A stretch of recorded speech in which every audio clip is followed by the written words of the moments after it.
ស្រីអើយអើយស្រីក្រមុំមិនតូចធំសមល្មមនឹងបងស្រីអើយអើយស្រីក្រមុំមិនតូចធំសមល្មមនឹងបង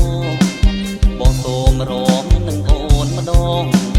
បងសូមរំនឹងអូនម្ដងព្រមនឹងអូនផងតើទំនងយ៉ាងណាព្រោះអូនសង្ហាលើកកញ្ញាទាំងឡា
មុំ